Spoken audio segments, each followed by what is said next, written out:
ಅವರು ಹೇಳಿದ್ರಲ್ಲ, ಮಂಜುನಾಥ್ ಖಂಡಿಸ್ತೀನಿ ಅವರ ಹೇಳಿಕೆನ ಅಂತ ಹೇಳಿದ್ರಲ್ಲ, ಪಾಪ ಅವ್ರಿಗೆ ಸಂವಿಧಾನ ಗೊತ್ತಿಲ್ಲ ಅನ್ನೋದು ಕಾಣಿಸುತ್ತೆ.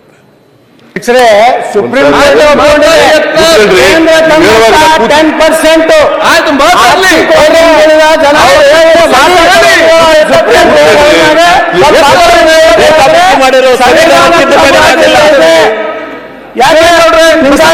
ಒಕ್ಕಲಿಗರು ದೇಶದ ನಾಗರಿಕರಲ್ವಾ? ನಾವೇ ಯಾಕೆ ನಮ್ಮ ಹಕ್ಕನ್ನು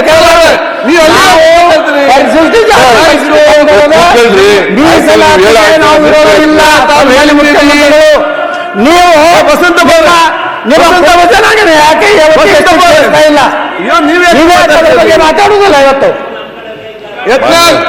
ನೋಡಿ ಬಸಂತ ಬರೇ, ನಿಮಗೆ ಬುದ್ಧಿ ಜಾಸ್ತಿ ಗೊತ್ತಿದೆ, ಇಲ್ಲಿ ತೋರಿಸ್ಬೇಕಂತ ಇಲ್ಲ, ಗೊತ್ತಾಯ್ತಾ? ಅವರಲ್ಲಿ ಮಾತಾಡಿ ನೀವೇನು ಅವ್ರಿಗೆ ಮಾತಾಡ್ತೀರಿ? ಮುಖ್ಯಮಂತ್ರಿ ನಿಂತಿದ್ದಾರೆ, ಫಸ್ಟ್ ಅದು ಕಲಿಯಿರಿ.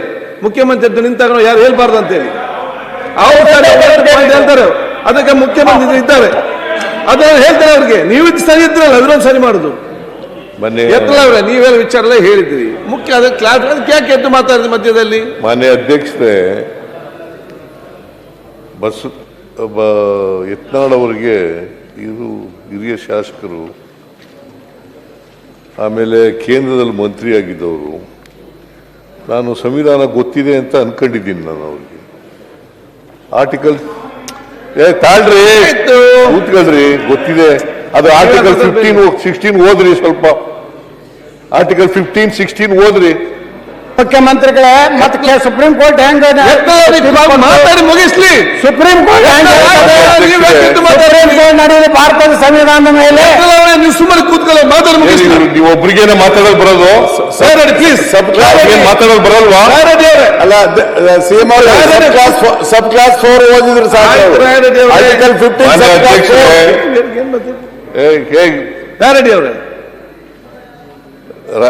ಮಾನ್ಯ ಅಧ್ಯಕ್ಷರೇ, ನಾನು ಹೇಳಿದ್ದು article 15-16 of the Indian constitution does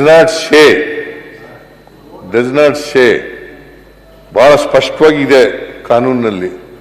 article 15 ನಲ್ಲಿ ಬಹಳ ಸ್ಪಷ್ಟವಾಗಿದೆ. ಆರ್ಥಿಕವಾಗಿ ಹಿಂದುಳಿದವರಿಗೆ ಮೀಸಲಾತಿ ಕೊಡಬೇಕು ಅನ್ನೋದಿಲ್ಲ. ಶೈಕ್ಷಣಿಕವಾಗಿ, ಸಾಮಾಜಿಕವಾಗಿ ಹಿಂದುಳಿದಿರೋರಿಗೆ ಮೀಸಲಾತಿ ಕೊಡಬೇಕು ಅಂತ ಆರ್ಟಿಕಲ್ 15, ಆರ್ಟಿಕಲ್ 16 ನಲ್ಲಿ ಹೇಳಿರ್ತಕ್ಕಂಥದ್ದು. ಅದನ್ನು ಹೇಳದೆ ನಾನು ಪ್ರಸ್ತಾಪ ಮಾಡಿದೆ. ಅಧ್ಯಕ್ಷರೇ, ಧರ್ಮಾಧಾರಿತ ಮೀಸಲಾತಿ ಕೊಡಕ್ ಬರುದಿಲ್ಲ.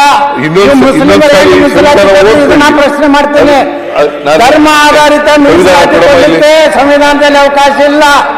ನೀವು ಮುಸ್ಲಿಮರಿಗೆ ನೇರವಾಗಿ ಹೆಂಗ ನೀವು ಮೀಸಲಾತಿ 15 ತೆಗಿಯಮ್ಮ. ಎರಡೂ ಕಡೆ ಇದೆ, 15-16 ಎರಡೂ ಕಡೆ ಒಂದೇ ಕಡೆ ಇದೆ.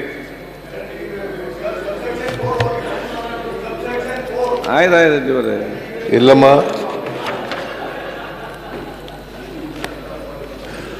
ಕೂತ್ಕೊಳ್ಳಿ, ಬೇರೆ ಕೂತ್ಕೊಳ್ಳಿ, ಇಲ್ಲಿ ಬನ್ನಿ ಪಕ್ಕದಲ್ಲಿ ಕೂತ್ಕೊಳ್ಳಿ. Equality of opportunity in matters of public employment. There shall be equality of opportunity for all citizens in matters relating to employment or appointment to any office under the no citizen shall on grounds only of religion, race, caste, sex, descent, place of birth, residence of any of them be ineligible or discriminated against the respect of any employment for office under. Nothing in this schedule article shall prevent Parliament from making any law presenting in regard to class or classes employment of opportunity of the local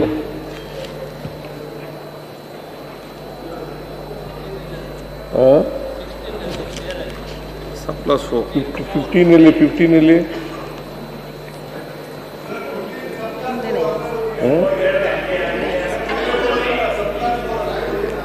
prohibition of discrimination on grounds सब class 4 साके हैं. The state shall not discriminate against any citizen on grounds of only of religion, race, caste.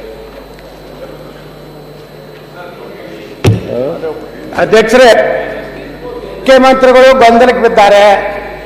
ಅವರಿಗೆ ಸ್ಪಷ್ಟವಾದ ಸಂವಿಧಾನ ಬಗ್ಗೆ ಗೊತ್ತಿಲ್ಲ. ನಾ ಹೇಳ್ತೇನೆ, supreme court ನಲ್ಲಿ ನಮ್ಮ ದೇಶದ ಪ್ರಧಾನಮಂತ್ರಿ ಶ್ರೀ ನರೇಂದ್ರ ಮೋದಿ ಅವರು 10% ಆರ್ಥಿಕ ಹಿಂದುಳಿದರು ಕೊಟ್ಟಾರಲ್ಲ, ಅದು ಸಂವಿಧಾನಾತ್ಮಕವಾಗಿದೆ. ಸುಪ್ರೀಂ ಕೋರ್ಟ್ ಹೇಳಿದ ಮೇಲೆ ಅದು ಸಂವಿಧಾನಾತ್ಮಕವಾಗಿನೇ ಕೇಂದ್ರ ಸರ್ಕಾರ ಕೊಟ್ಟಿದೆ. ಬಿಜೆಪಿ ಶಾಸಕರು ಚಪ್ಪಾಳೆ ಸಹಿತ ಹೊಡೆದ ಕೂತಿದ್ದು ದುರ್ದೈವ ಒತ್ತಾಯ. ಆಯ್ತು, ಅನುಭವ.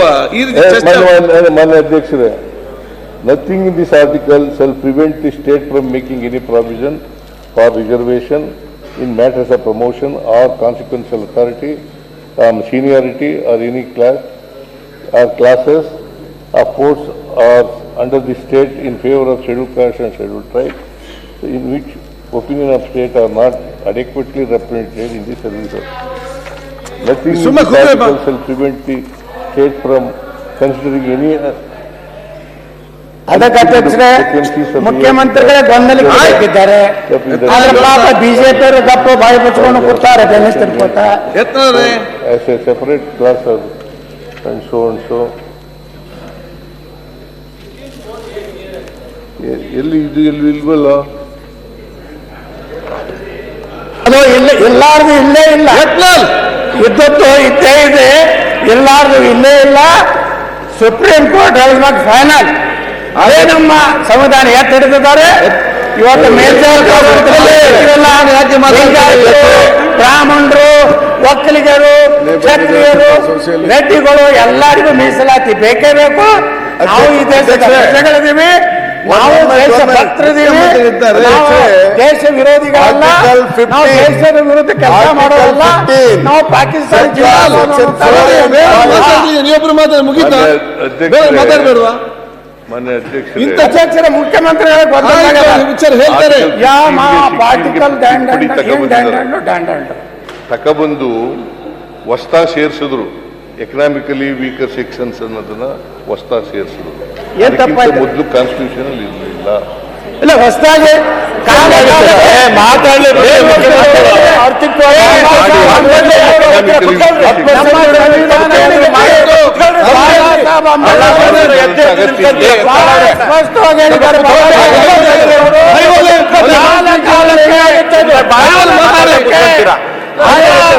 ಪರಿಸ್ಥಿತಿ ಅನುಗುಣವಾಗಿ ಮೀಸಲಾತಿಯಲ್ಲಿ ಬದಲಾವಣೆ ಹೇಳಿದ್ದಾರೆ. ಈ ಬಸವರಾಜ ಪಾಯಿಂಟ್ ಆಫ್ ಆರ್ಡರ್ ಹೇಳಿ ಮುಖ್ಯಮಂತ್ರಿಗಳು ಕೂತ್ಕೊಳ್ಳಿ, ಮಾತಾಡಿ ಮುಗಿಸ್ಲಿ. ನೀವು ಕೂತ್ಕೊಳ್ಳಿ ಈಗ. ಆದ್ರೆ ಮಾತಾಡಿ 20-30 ನಿಮಿಷ ಮಾತಾಡಿದ್ರಿ, ಮತ್ತೆ ಏನ್ ನಿಮ್ದು? ಆಯ್ತು, ಕೂತ್ಕೊಳ್ಳಿ. ಆಯ್ತು, 103 ಅಮೆಂಡ್ಮೆಂಟ್ ಮಾಡಿದ್ದಾರೆ. ಸಬ್ಸೆಕ್ಷನ್ 4 and 5 ಬರ್ತಾನೆ ಇದೆ ಅಧ್ಯಕ್ಷರೇ. ಮುಖ್ಯಮಂತ್ರಿಗಳು ಕೆಟ್ಟ ನನಗೆ ಅನಿಸ್ಲಾಕತ್ತಿದ್ದು ವಿರೋಧ ಆರಾಮಾಗಿ ಹಾಯಾಗಿ ಕೂತಿದ್ದು ಇದನ್ನು ನಾನು ಖಂಡಿಸುತ್ತೇನೆ. Nothing in this article. ಮುಖ್ಯಮಂತ್ರಿಗಳು ಮಾತಾಡಿ ಮುಗಿಸಿ. From making any special provisions for the advancement of any socially and educationally backward classes. Socially and educationally. ಇದು 15 class 4. Sub class 4. ನಾನು ಸೋಷಿಯಲಿ ಸ್ಪಷ್ಟವಾಗಿ ಹೇಳಿ, ಸೋಷಿಯಲಿ ಎಜುಕೇಶನ್ ಅಲ್ಲಿ ಬ್ಯಾಕ್ವರ್ಡ್ ಇದ್ದವ್ರನ್ನ ಸೇರಿಸಿರ್ತೇನೆ.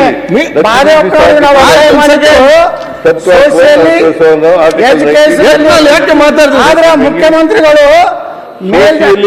ಮಾತಾಡಬೇಡಿ. ಸೋಷಿಯಲಿ ಅಂಡ್ ಎಜುಕೇಶನ್ ಅಲ್ಲಿ ಇವತ್ತು ಏನು 10% ಕೊಟ್ಟಿದ್ದು ವಿರೋಧ ಮಾಡ್ತಾರೆ. ಕೇಳ್ತೇನೆ, ಕುತ್ಕೊಳ್ರಿ.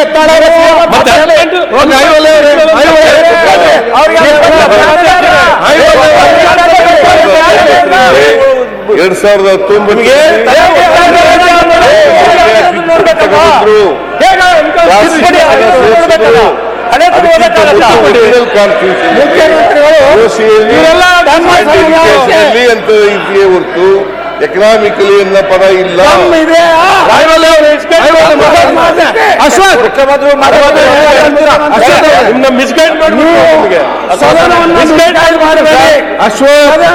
ತಪ್ಪು ದಾರಿ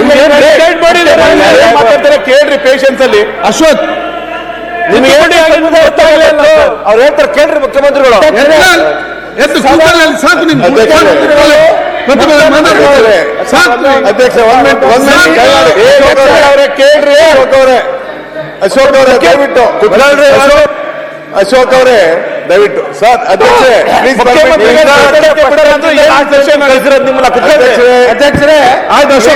ಪರ್ಮಿಟ್ ಮೀ ಟು ಸ್ಪೀಕ್. ಅಧ್ಯಕ್ಷರೇ ಸನ್ಮಾನ್ಯ ಅಧ್ಯಕ್ಷ please permit to speak for minute.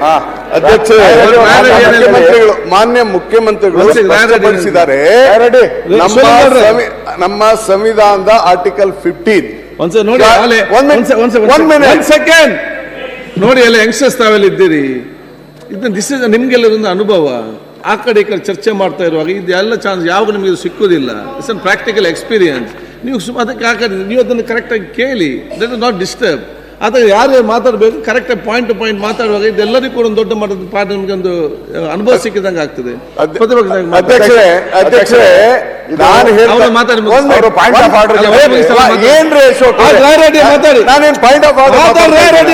ನಾನು ಹೇಳ್ತಾ ಇರೋದು ಸನ್ಮಾನ್ಯ ಅಧ್ಯಕ್ಷರೇ, ಮಾನ್ಯ ಮುಖ್ಯಮಂತ್ರಿಗಳು ಏನು ಸಂವಿಧಾನದ ವಿಚಾರವನ್ನು ಹೇಳಿದ್ರು, ಶೆಡ್ಯೂಲ್ ಕಾಸ್ಟ್, ಬ್ಯಾಕ್ವರ್ಡ್ ಕ್ಲಾಸ್ ಮತ್ತು ಶೆಡ್ಯೂಲ್ ಟ್ರೈಬ್ಗಳಿಗೆ ಸಂವಿಧಾನವನ್ನ ಬರೆದಂತ ಸಂದರ್ಭದಲ್ಲಿ ಎಕನಾಮಿಕಲಿ ವೀಕರ್ ಸೆಕ್ಷನ್ಗೆ ಯಾವುದೇ ರಿಸರ್ವೇಶನ್ ಕೊಡುವಂತ ಬರೆದಿಲ್ಲ.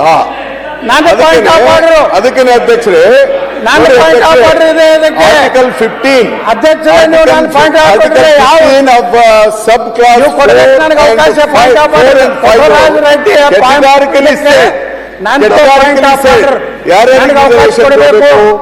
ಸೋಷಿಯಲ್ ಬ್ಯಾಕ್ವರ್ಡ್ ಆದ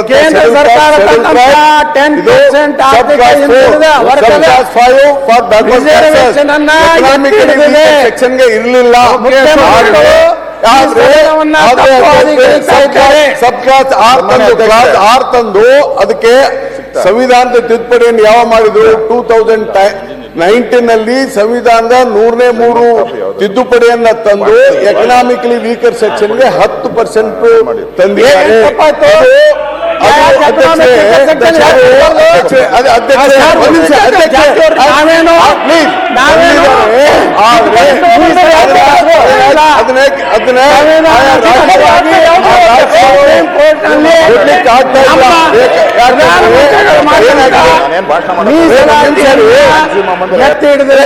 ಪ್ಲೀಸ್ ನಾವು ನೀವು ಮಾಡಿ ನಮ್ಮ ಪ್ರಕಾರ ಯಾಕೆ ಮಾಡಕ್ಕಾಗ್ತಾ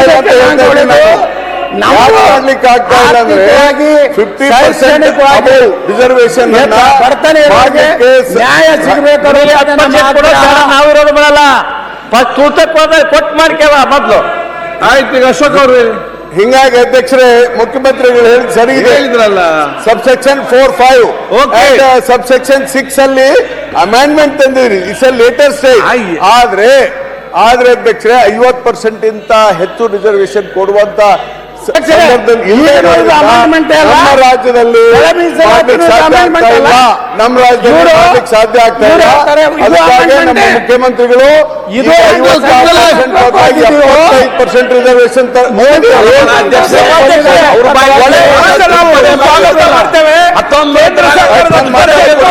ಈ ಸದನ ಸ್ವಾಗತ ಮಾಡಬೇಕಾಗುತ್ತೆ. ದಯಮಾಡಿ ಮಾತಾಡ್ತಾರೆ ಅಂದ್ರೆ ಏನ್ ಹೇಳುದು ನೀವು ಅದೇ ಸೈಡ್ ಮಾತಾಡಕ್ ಕೊಡ್ತೀರಾ? ದಯವಿಟ್ಟು ಮಾತಾಡಕ್ ಕೊಡಿ.